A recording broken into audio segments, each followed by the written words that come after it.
Kita masuk ke poin yang ke-9 ya. Sebelumnya mari kita baca surah Al-Fatihah. Semoga Allah membuka hati kita dan memberkahi pengarang kitab ini, Maulana Syekh Ali Jum'ah Asy-Syadzili. Beliau mufti Mesir yang lama, sekarang yang jadi mufti adalah murid-muridnya. Ya, lahu Al-Fatihah. A'udzubillahi minasyaitonir rajim. Bismillahirrahmanirrahim.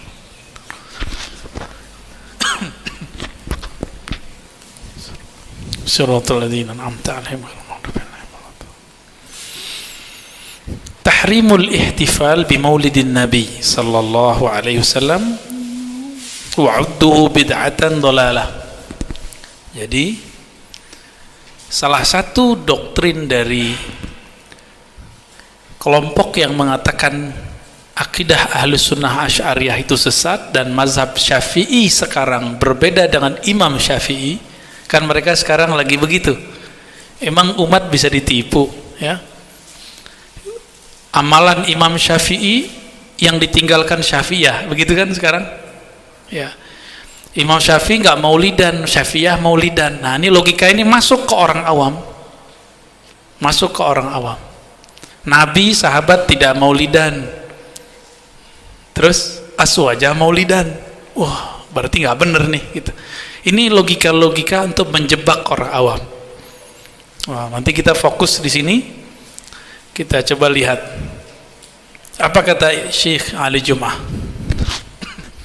Kalau oleh masyayikh di sana, beliau dipanggil Fadilatul Imam atau Sahibul Fadilah. Ya, Sahibul Fadilah yang mulia Syekh Ali Jum'ah. Yukhaliful mutasyaddidun aghlabal muslimin. Ya. Kelompok ekstrim ini mutasyaddid, kalau diterjemahannya disebut kaum, nah baca sendiri ya.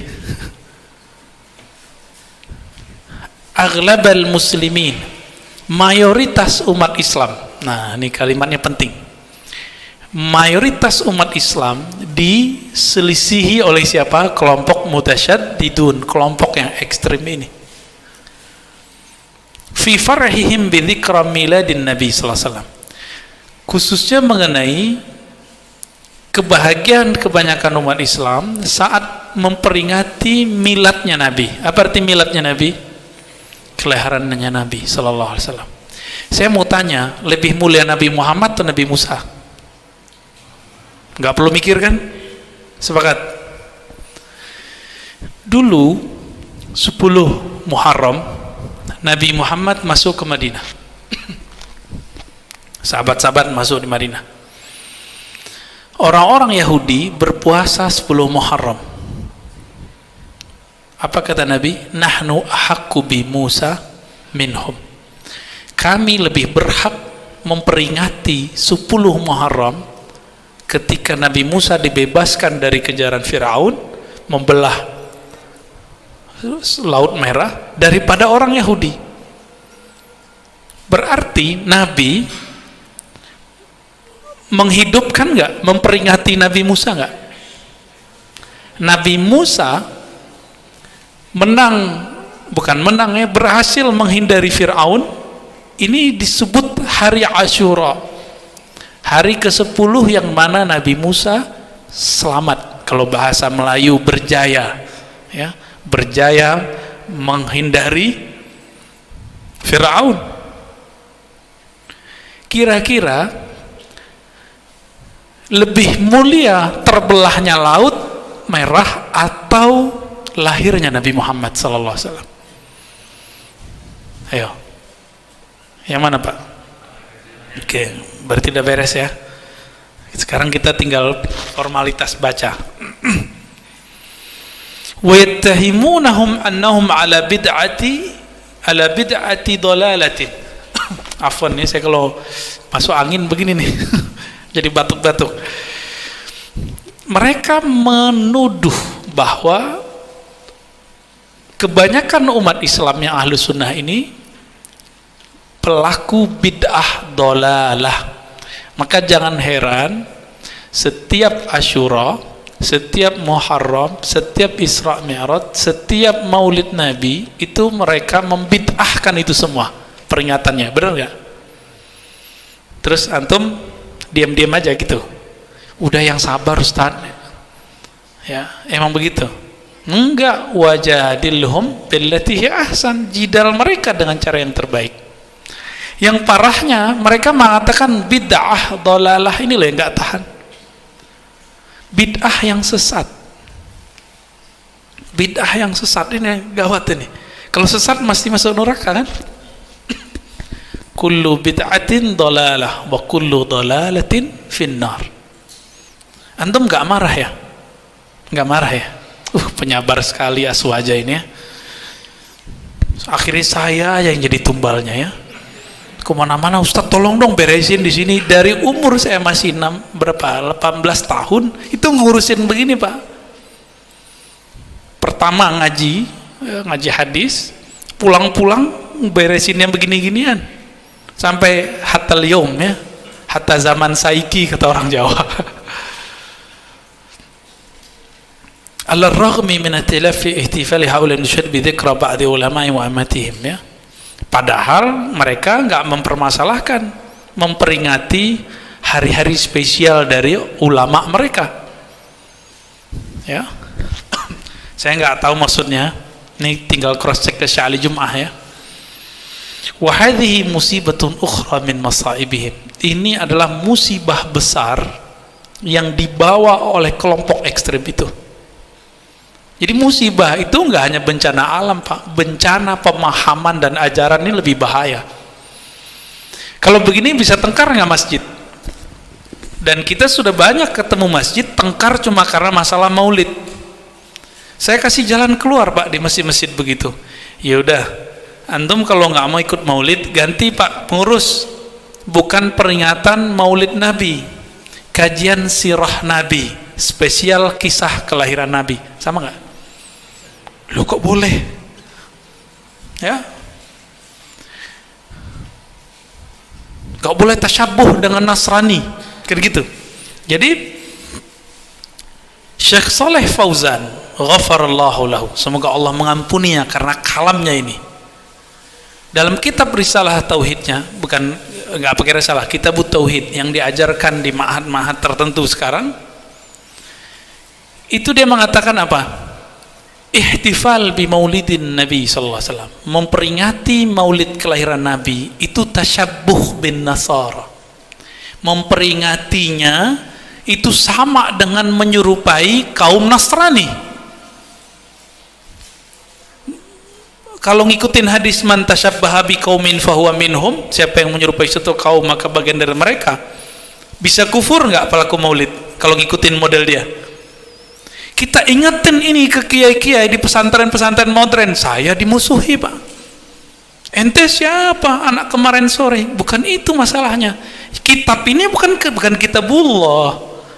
Kalau kitabullah kita nggak akan kritik. Hadis bisa dikritik, maka ada hadis dhaif kan dikritik namanya. Tapi kalau hadis mutawatir nggak bisa dikritik. Ini cuma kitab seorang syekh, masa nggak boleh dikritik? Katanya ilmiah. Katanya kajian ilmiah. Kajian ilmiah itu antum S1, S2, S3 pasti ada doktor yang mencecarnya. Emang kalau ada doktor mencecar disertasi saya, itu dianggap dia mencecar Allah dan Rasulnya? Kan enggak. Jadi kalau ada orang mengkritisi kitabnya Syekh bin Baz, Syekh Utsaimin, Syekh Saleh Fauzan ya, itu apakah mengkritisi Allah dan Rasul? Enggak, mengkritisi dia kok, bukan mengkritisi Allah dan Rasul ya. Kecuali kan ini kebalik, menyerang Aswaja mengkultuskan kiai, tapi mereka mengkultuskan pemahamannya, pemahaman ustadznya. Coba kritik Syekh Albani, mereka ngomong apa? Ente siapa Albani dikritik? Loh emang Albani siapa, nggak boleh dikritik? Dibalikin aja Pak. Emang ulama itu nabi sehingga nggak boleh dikritik? Kalau dia nabi ya udah kita nggak jadi kritik deh ya. Tapi kalau dia bukan nabi kita kritik Pak. Taib. Sahabat Nabi saling mengkritisi satu sama lain. Abu Bakar dikritik Umar. Abu Bakar itu pernah tengkar depan Nabi Pak dengan Umar radhiyallahu taala anhuma. Ya, tengkar apa Nabi? Maka turun surah Al-Hujurat itu, la tarfa'u aswatakum fawqa sautin Nabi. Tengkarnya mereka berkah. Kita kalau tengkar nggak berkah. Kita kalau tengkar turun ayat nggak? Enggak. Ini sahabat tengkarnya itu skenario Allah untuk memberi pelajaran kepada kita. Jadi tengkarnya sahabat Sayyidina Abu Bakar, Sayyidina Umar itu barakatun lil ummah jami'an ila yaumil qiyamah. Sampai kiamat itu berkah. Baca surah Al-Hujurat. Maka saya menyebut Al-Hujurat ini hadiah Allah untuk umat lewat Abu Bakar dan Umar. An Umar, ya, dari Umar bin Khattab, su'ila yani ay Nabi SAW an saumil itsnain. Nabi ditanya mengenai puasa hari Senin, hari Isnin, ya. Qala dzaka yaumun wulidtu fihi wa yaumun bu'ithtu au unzila alayya fihi. Itu hari aku dilahirkan dan aku diturunkan wahyu atau aku dibangkitkan. Berarti hari Senin itu 11 Rabiul Awal itu dianggap kelahiran Nabi, juga plus ini hari Nabi diutus resmi jadi Rasul atau resmi jadi Nabi. Lebih gede ini atau selamatnya Nabi Musa, Pak? Ya, Yahudi memperingati Yaum Asyura, hari Asyura, hari ke-10. Ya, benar. Nabi bilang kita lebih berhak memperingatinya dari mereka. Terjemahan bebas lah ya. Memperingati Allah, najallahu Musa min Fir'aun, kan begitu. Allah telah membebaskan najallahu Musa min Fir'aun. Allah bebaskan Sayyidina Musa daripada Fir'aun. Maka saya pertanyaannya tadi, lebih utama, lebih mulia, lebih besar kemuliaan Nabi dilahirkan, diutus dan diturunkan wahyu atau Nabi Musa selamat? Sepakat nggak semua lebih mulia Nabi Muhammad? Maka dibuat analog, lebih pantas kita memperingati hal yang ini atau yang Nabi Musa? Hari lahirnya Nabi dong, gitu. Itu sebabnya ini namanya istinbat. Nggak boleh pakai kias-kias. Allahumma sholli ala Sayyidina Muhammad. Lo kita nanya ke mereka, di zaman Nabi nggak ada tauhid yang 3, uluhiyah, rububiyah, asma, sifat. Ente bagi 3. Dari mana? Jawabannya Pak, istiqra. Istiqra tahu nggak Pak? Istiqra itu lawannya kias. Istiqra itu induktif. Itu jauh. Itu dipakai oleh kelompok Sofastaiyah, lawannya Aristoteles. Sofastaiyah, kaum sofis. Aristo mengajarkan akar yang lurus, namanya kias. Diislamikan oleh, jadi disyahadatkan ilmu kias itu oleh Imam Ghazali, Imam Juwaini. Sebelumnya sudah dipakai oleh Imam Syafi'i, tapi kemudian dipinjam itu karena berhadapan dengan kelompok filosof, kelompok-kelompok Sofastaiyah, dipakailah oleh Imam Ghazali. Lalu ada namanya islamisasi ilmu logika, yang di dalamnya ada ilmu kias, mantik. Itu tadi itu kias Pak namanya. Imam Syafi'i jago itu, padahal Imam Syafi'i belum berhadapan dengan mereka saat itu. Nah, baru berhadapan dengan kelompok kiasnya Mu'tazilah, ya.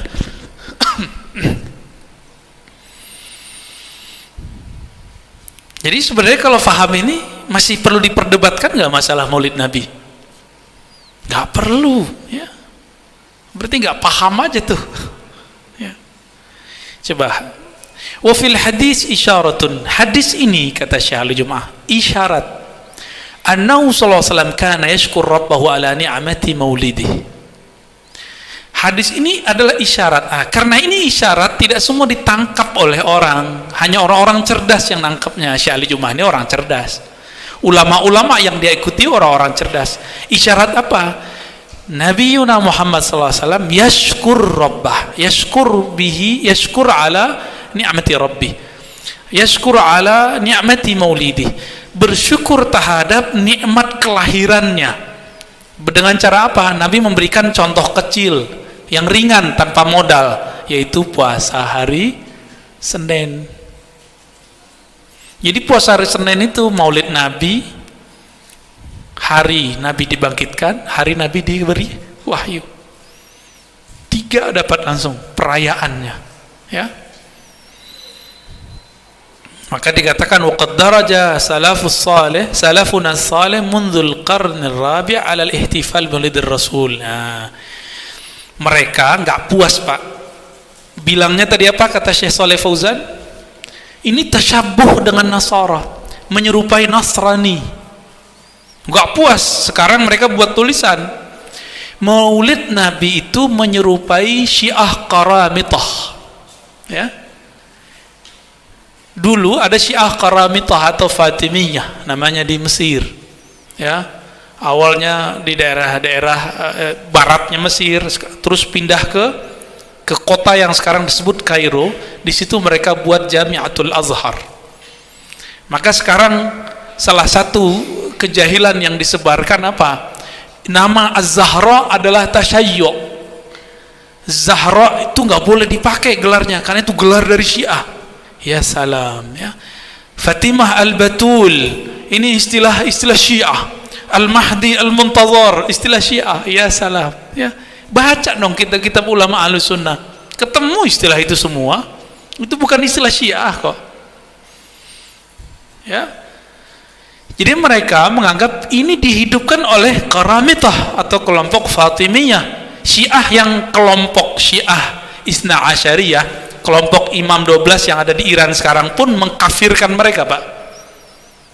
Jadi kelompok yang di Iran sekarang itu namanya Isna Asyariyah, bukan Asyariyah, ya.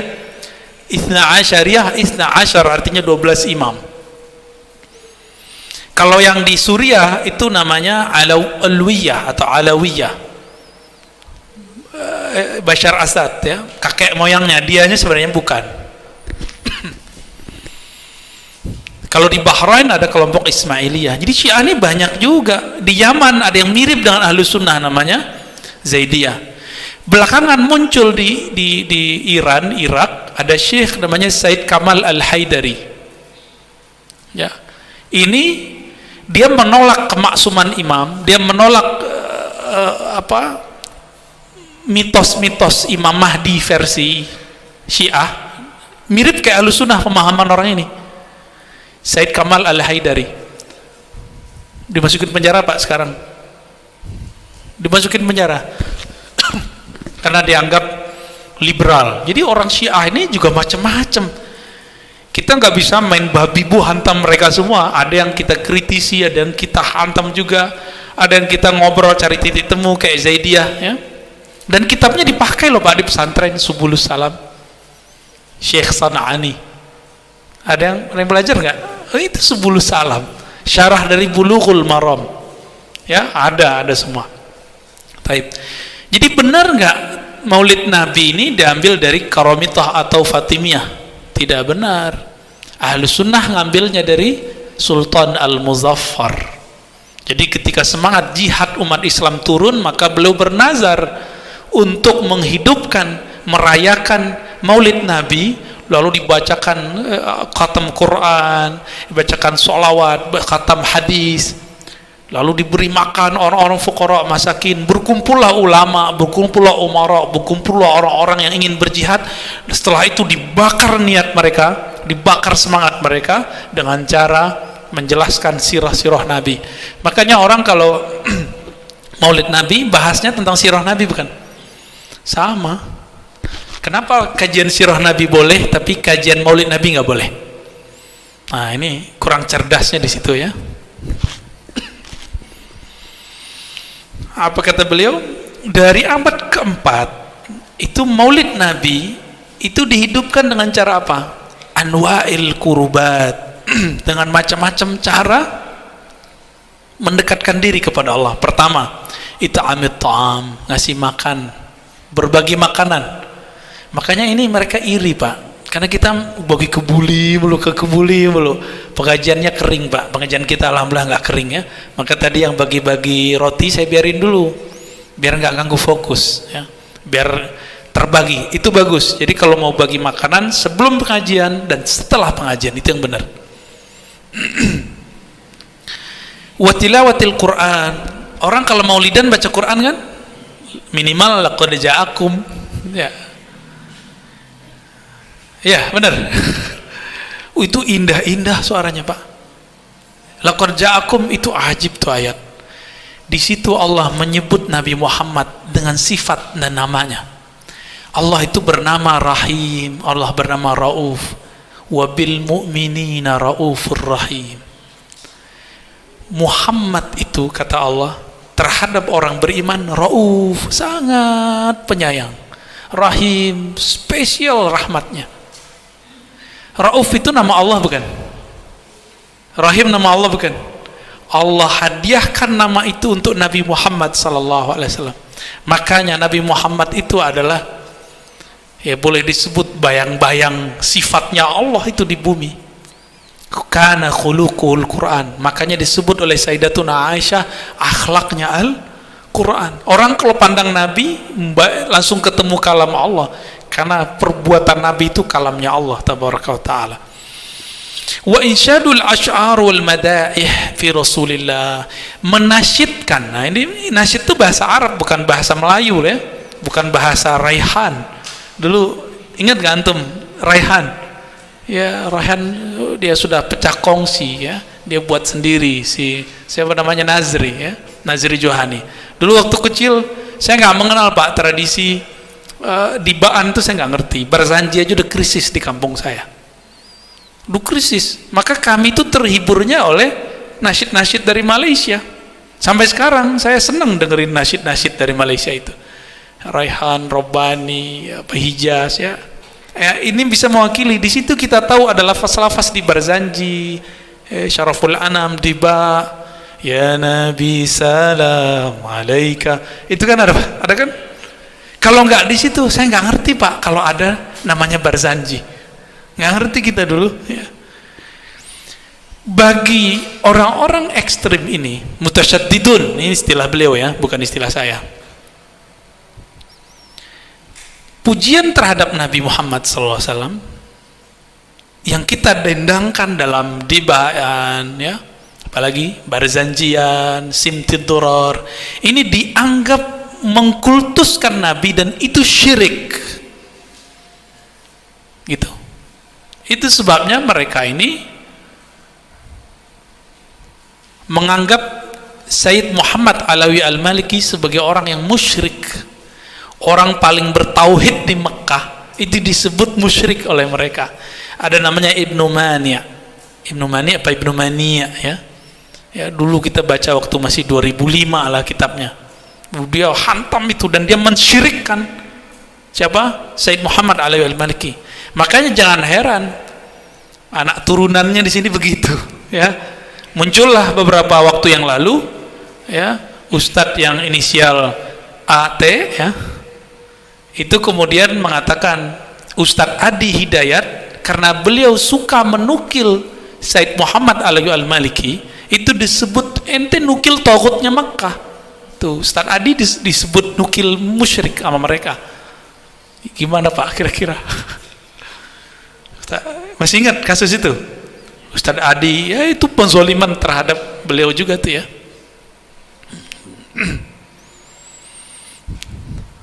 Jadi mereka mensyirikkan.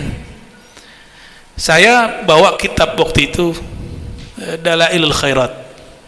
Ada anak SMK bilang, anak SMK, tamatan SMK Pak, nggak pernah nyantri. Antum bawa kitab dalamnya ada syirik loh. Kita kasih kitab pantang, langsung coba tunjukin mana syiriknya. Nggak bisa nunjukin. Kalaupun dia bisa nunjukin, kita tanya balik, coba terjemahin. Benar nggak nih? Jangan-jangan terjemahan ente yang salah. Kalau emang dia bisa terjemahin, ya. Nggak nanya ke ahlinya sih. Coba nanya ke ahlinya, itu maksud lafaznya apa gitu. Udah masuk belum? Masih lama? 5 menit lagi. 10 menit. Taib. Apa kata beliau? Kama nassa ala dzalika ghairu wahidin minal mu'arikhin. Tradisi yang tadi ngasih makan, baca Quran, zikiran, khataman, baca syair-syair, Barzanjian, ya, Simtid Durar kalau sekarang ya, zaman dulu beda lagi. Tapi isinya sama. Ini sudah dinaskan, disebutkan oleh ulama-ulama ahli sejarah yang ahli hadis. Apa aja? Imam Ibnul Jauzi, bukan Ibnu Qayyim loh ya, ini lebih awal. Ibnu Katsir murid Ibnu Taimiyah, wal Hafiz Ibn Dihya al-Andalusi, kemudian Hafiz Ibnu Hajar, hatta Imam Ibnu Hajar yang gelarnya Amirul Mukminin fil Hadis, kemudian muridnya Khatimatul Huffaz Al-Imam Jalaluddin As-Suyuti ya. Nah, lalu imam ahli hadis ini apa nggak ngerti analognya Syekh Shalih Fauzan kalau orang maulid sama Nasrani? Apa Imam Suyuti nggak ngerti? Kira-kira aliman mana Imam Suyuti, Imam Ibnu Hajar yang hafal ratusan ribu hadis dibandingkan Syekh Shalih Fauzan? Kira-kira yang mana ya? Ibnu Hajar mengatakan apa ya, dalil asal daripada maulid Nabi itu adalah kisah yang saya sebutkan barusan yang ada di Sahih Bukhari dan Muslim, kisah memperingati 10 Asyura. Ustadz mirip sama Syiah lah, kalau mirip ya urusan mereka kan, kebetulan kan itu urusan mereka, kita nggak ada urusan. Banyak kok kita mirip sama siapa, bukan berarti kita ikut mereka. Ini gagal faham ya, kata mirip bukan berarti ikut. Meskipun Nabi tidak mempermasalahkan ikut dan mirip. Apa kata Nabi? Inni uhibbu an attabi'a ahlal kitab fa ma lam yu'mar. Nabi itu dulu gaya rambutnya gaya ahli kitab belakang. Apa kata beliau? Aku suka ngikutin ahli kitab selama itu nggak ada perintahnya atau larangannya. Gak masalahin kok beliau, kan cuma penampilan fisik. Nah sekarang kan jadi rame dan saya sudah cut itu, udah tutup. Ya udahlah, selesai, kita minta maaf kalau tersinggung ya. Cuma kita ingetin jangan gagal paham lagi next ya. Tapi kalau mau gagal paham terus ya sudah ya.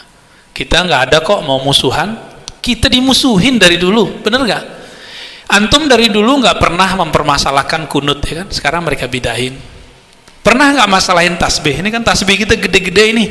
Mereka bilang pakai tasbih itu menyerupai Yahudi dan Buddha, kan begitu kan? Kata ustadz mereka dalam buku zikir pagi dan sore, zikir-zikirnya Nabi. Antum marah nggak? Baper nggak? Bilang nggak? Oh ini kan amalnya sahabat, ini kan amalnya Hasan Basri tabi'in, berarti ente menghujat Hasan Basri. Kan kita nggak bilang gitu Pak. Kita carikan nih lo dalilnya, nggak sepakat ya sudah, tinggal pakai pemahaman antum. Kira-kira begitu. Jadi kita kalau mereka berbeda, kita cariin dalilnya. Tapi mereka kalau kita beda, langsung tuduh mirip dengan orang kafir, mirip dengan Yahudi, seperti kita pakai tasbih ya. Kita maulidan disebut mirip Nasrani, antum marah nggak? Coba kalau kita ngikutin ulama-ulama ini, bahwa Nabi mengatakan ya, Sahih Bukhari Muslim tadi, kami lebih berhak memperingatinya daripada Yahudi. Berarti kalau kita ngikutin cara berpikir ini, siapa yang menentang maulid berarti menentang Nabi. Kira-kira gimana? Tapi kita nggak ngomong begitu kan? Kita nggak ngomong begitu, mereka aja yang punya logika begitu. Karena mereka nggak belajar qiyas dengan baik, belajarnya langsung istiqra ya. Ini problem ke depan. Jadi nanti ke depan akan bergesek terus Pak. Antum siap nggak bergesekan terus? Kita siapin dalilnya, ini dalilnya. Bergesekan pemikiran Pak. Semoga tidak sampai bergesekan nyawa ya. Yang ilmiah aja. Yang ilmiah aja. Tapi saya nggak tahu sampai kapan itu bertahan ya.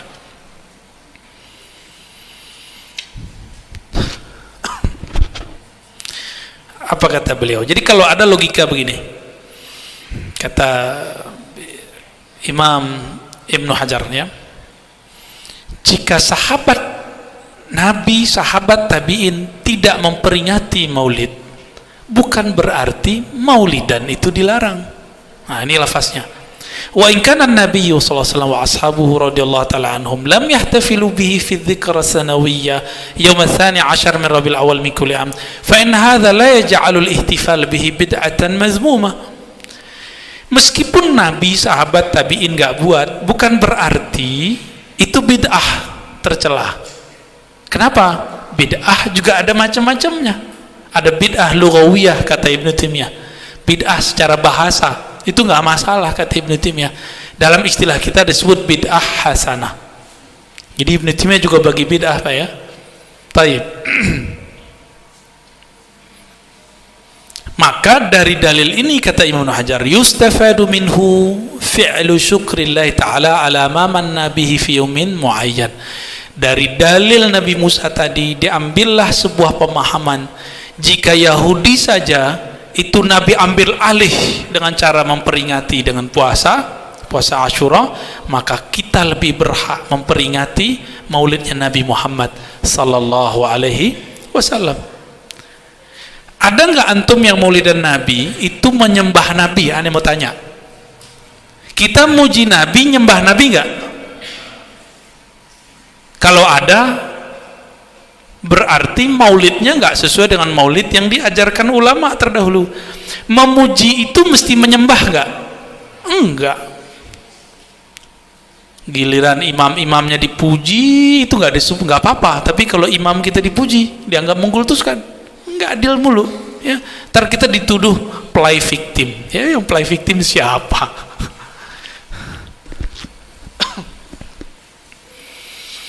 Maka disebutkan di sini. Nah, ini kan mereka bawa-bawa Imam Syafi'i. Nama Imam Syafi'i ini paling getol mereka catut. Udah masuk? Yang mana lagi? Imam Syafi'i dicatut terus, nggak tahu sampai kapan mereka catut terus, Pak. Imam Syafi'i radhiyallahu taala anhu ternyata membagi bid'ah jadi dua. Ini mereka nggak ekspos. Siapa periwayatnya? Banyak, Ibnu Asakir, Al-Baihaqi, Abu Nuaim. Minimal 3 nih. Kalau nggak 5 ya, kita kasih 3 aja ahli hadis semua. Apa kata beliau ya? Al-muhdatsat minal umur darbani. Perkara baru itu nggak mesti bid'ah dhalalah, tapi dia bisa 2 macam. Pertama, yukhalif kitaban au sunnatan au atharan au ijma'an. Yang bertentangan dengan kitab, sunnah, athar, riwayat dari nabi, sahabat, atau ijma'. Ya, fahadhil bid'atud dhalalah. Ini yang disebut bid'ah yang sesat. Nih, kata Syekh Shalih Fauzan, Nabi nggak pernah bagi bid'ah jadi 2. Kata pengikutnya sekarang, yang membagi bid'ah jadi 2 lebih pintar dari Nabi. Gitu nggak logikanya sekarang? Coba, apakah Imam Syafi'i merasa lebih pintar dari Nabi ketika belum membagi bid'ah jadi 2? Ini bid'ah pertama. Apa bid'ah kedua? Wathani ma uhditha minal khair la khilafa fihi liwahidin wa hadhihi muhdatsatun ghairu mazmumah, ya. Oke. Sesuatu yang sebaliknya, ya. Kalau tadi ini masih sama, ya, lafaznya masih sama. Yang tadi apa? Yang pertama, yang tidak bertentangan dengan kitab dan sunnah, maka tidak disebut dhalalah. Sebaliknya, kalau bertentangan baru disebut dhalalah. Nah, maka beliau mengatakan yang tidak bertentangan itu fahadhihi muhdatsatun ghairu mazmumah.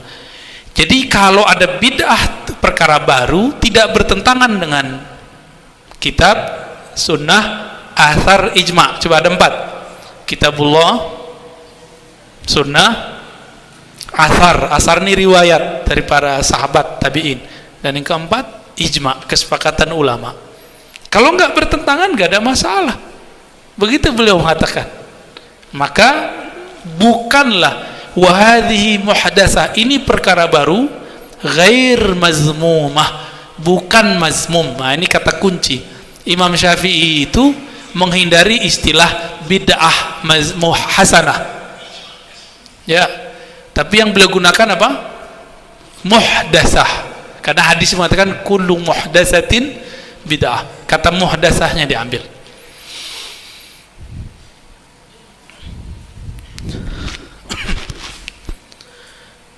Masih ingat kalamnya Sayyidina Umar ketika tarawih dijadikan 20 rakaat? Masih ingat apa kata beliau?